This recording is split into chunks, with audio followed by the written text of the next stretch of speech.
Here's one of the latest interviews from Rock and Metal Revival. If you want to hear the whole show, go to rmrshow.com. There's brand new music from a band called Chains Over Razors, and it's called Damnation. You know, Jerry, we get sent a lot of new stuff here at RMR, and a lot of it doesn't make it with us. But this band, yeah, I'm digging. Yeah, you sent it to me, and you're like, I don't know if you're going to... And I was listening, and I'm like, wow, good riffs, man. I'm digging this. Yeah. Great guitar players and just a great sound all around. And we want to welcome to the show Mikey V and Andy from the band Chains Over Razors. Welcome to the show, guys.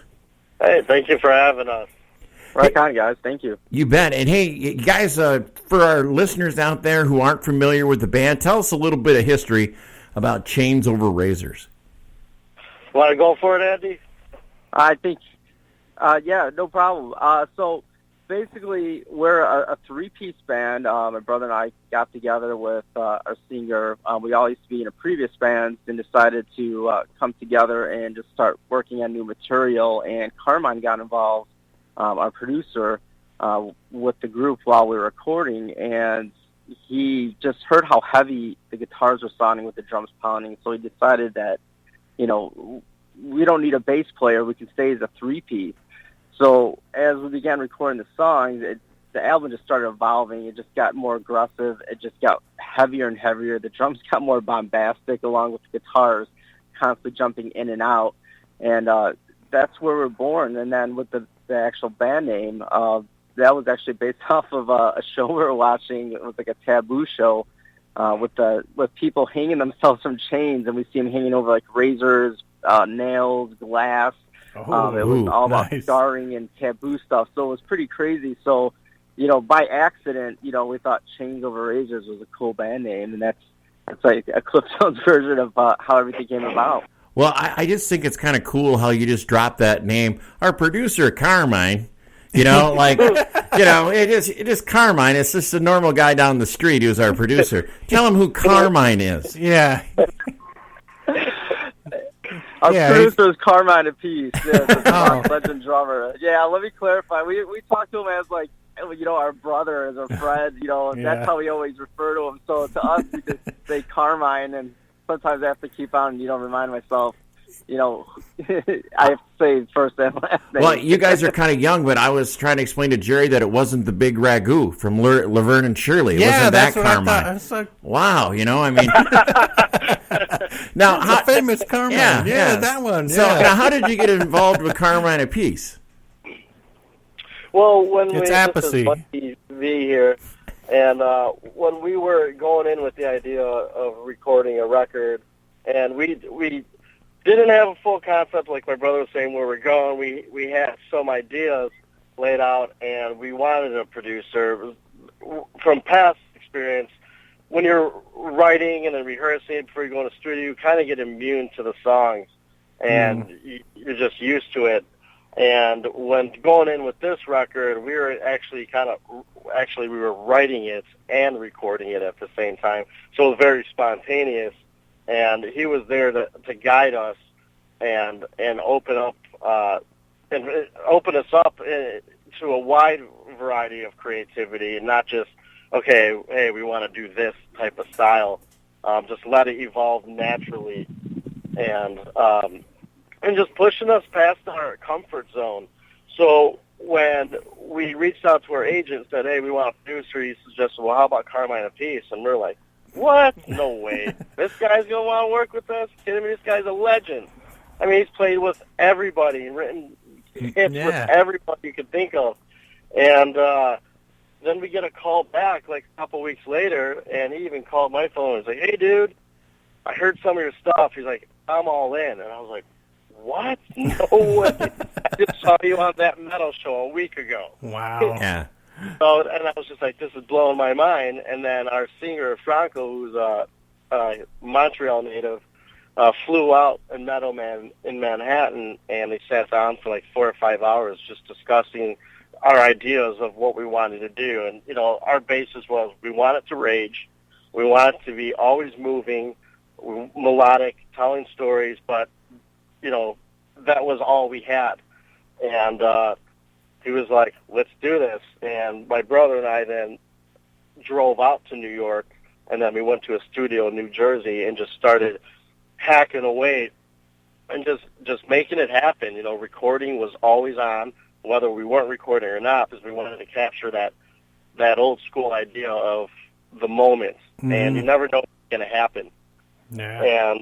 And it just started taking its life of its own, like my brother said, and just having Carmine guiding us and being very open, but still leaving it up to us to figure it out, which was just a huge treat and a learning experience for us. And the end result is just an outstanding record that we're all really proud of. And after even hearing it a gazillion times before we even released it, like, I'm still jamming it in my truck, you know. Nice. So, and if, you know, as I like to say, if we're getting off on it, everyone else is going to be getting off on it. So, and it's been very responsive, and people were just getting great feedback, and then now to actually perform it live and just get in your face with it, the response has just been amazing, and, you know, and the continued support.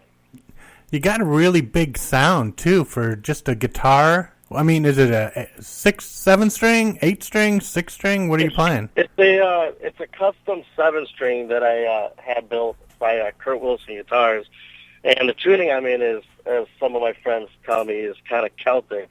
Yeah. It's very odd tuning. To be able to do rhythm, lead guitar, and bass pretty much all on one guitar, and I'm also running a low octave to create the feel or the idea of a bass guitar underneath, and then leaving my tuning open where it opens my hands up to be able to hold a rhythm and play a melody. Wow. And then, Cool. yeah, so, and then with doing solos, be able to solo over my bass octave, kind of like a loop for that 50 second. So, you know, it took us like 6-7 months to perfect how to do it. You know, when you're in the studio and you're just writing, you're not really thinking about it. It's like working in reverse sometimes. Yeah. And then when it comes together, you're like, okay, well, now we got to sound like Yeah, that. how am I going to do that? Yeah. Well, hey, Mikey, Yeah. let me ask you a question then. Now, if you're doing the rhythm, the lead, and the bass, do you get 3 times the pay? Yeah. Because I would ask for that. Hey, Not you gonna know, happen. I'm a fair guy. I'm a fair guy. We split it equally. Okay, well, I just saying. But I do agree with the idea of getting rid of a bass player, though. Yeah, because they're always something- late. They're only yeah. 4 strings. Come on. Yeah. Come on. Well, you know, as we were tracking, you know, I even told Carmine, I'm like, you know, let me figure out a bass later. And he looked at me, he's like, no. He's like, you don't even need a bass. This sounds so huge, Yeah. which is you and your brother, that there's no room for it. And he was right. You know, I mean, Yeah. we joked with him, you know, we're like, well, this song's in a different key, and I'm actually using a cable. We might need a bass. And he's like, no, you're going to retranslate it. And I'm like, I can't win. There was a couple of times while recording that we would purposely have it higher up in the scale on the guitar, and I remember he'd be like, that sounds great, but yeah, you're gonna play it lower. And it was like, damn. Well, Nice. now you guys were talking about how thick and how full it sounds live. Now you got some pretty big dates coming up right now. You're playing with some pretty big bands. Big metal guys. Yeah. Andy. Yeah, sorry, my phone cut out there. Oh. My apologies, guys. Yeah, so we're actually playing with Metal Allegiance at St. Vitus in Brooklyn, New York, with Alex Skolnick, Mark Menji. That's going to be pretty cool. Yeah. And then that Friday we'll be jamming with Carmine and his brother Vinny. So hopefully they won't beat us up too much when we see them, but it's gonna be a fun time. You know, Yeah, I mean, them. it's really amazing to even be asked by these legends to come back out. I mean, earlier, I would say in April, we were out with Metal Allegiance, and, you know, Mike Portnoy was on drums, Ron Bumblefoot on guitar, Alex Skolnick, Nice. Chuck Billy, Mark Oswego from Death Angel, and even Chris Jericho showed up towards the end and shared the stage. Cool. And talk about the nicest and most humble guys. It turned into one big family. You know, everyone looking out for each other. You know, they really looked out for us on the road because we had it rough when we were traveling, and and not eating very much or sleeping. And, you know, they're like, did you eat? Get something to eat right now. You know, and force us to eat because our breakfast, lunch, and dinner might have been orange juice, you know. Yeah. Nice. And they hear that, you know, when they were doing a show before they leave out to Europe for, they're doing the whole Deep Purple Made in Japan. Oh, okay. Ooh. Yeah. Nice. And they called us and said, you guys want in? And we're like, yeah, absolutely. So we're headed back out there and just gonna tear up New York. Sweet. Now I had a chance to listen to the album a couple times in the last couple days, and I was wondering, seeing how we got a drummer on the line, you think any of those songs could have benefited from adding some cowbell?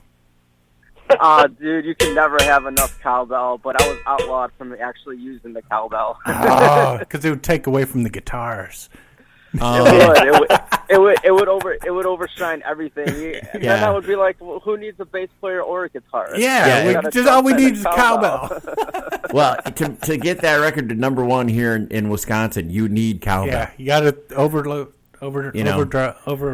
You know, like if you redo it, like if you remaster it, throw a cowbell in, it'll be big. Here. Overdub. That's Overdub what I'm it, saying. yeah. You know- Dang it.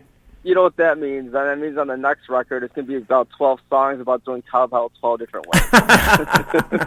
Well, hey guys, tell everybody where they can find out more information about Chains Over Razors. Sure, you can visit us at www.chainsoverrazors.com or facebook.com/chainsoverrazors. That also links to our YouTube, and you can actually direct message us or, you know, speak to us directly over Facebook or through our website. All the guys in the group respond, so if you have any questions, comments, or just want to just say, hey, what's up, you know, hit us up. It'd be awesome. All right, Sweet. and we are looking forward to hearing more, and hopefully get you guys out on a tour out here in the Midwest, and we can check you guys out live. We're going to play another tune off this brand new CD called Crown the Villain, and this is called Devil's Eyes. You want to tell us a little bit about this? Yeah, so the song Devil's Eyes is pretty much having to do with, you know, the political unrest that's going on that we see within our country or other countries where people are feeling that there's pressure to fight back, to gain back, you know, the certain freedoms or liberties that they just feel has been lost, especially with, you know, anybody who's in some sort of political power is getting away with too much. And as we see, you know, us being restrained a little more, you know, daily, you know, we're pushing out to fight back, you know, to balance everything back out. And that's what Devil's Eyes is pretty much about, is that pretty much that foundation that we once believed in is sort of getting rocky. And, you know, how do we go back to solving this problem that everything becomes stable again? Very Nice. cool. Well, Andy and Mikey, you guys are always welcome back on Rock and Metal Revival, and keep doing what you're doing, brother. Love to be back on. Maybe next time I could be over there at your station with a big whiskey. With some whiskey and sit down here in the hookah lounge with us. Yeah. I'll be there with a cowbell for sure. To catch the whole show of Rock and Metal Revival, all you have to do is check it out on these affiliates. Mega Rock Radio's on Saturdays from 11 a.m. Eastern Time, and on Uncontrolled Noise Tuesdays at 1 a.m., Thursdays at 8 p.m. Eastern Time, and on Saturday nights at 7 p.m. Eastern on UncontrolledNoise.com. And make sure that you leave them a message and tell them that you found Rock and Metal Revival on their stations.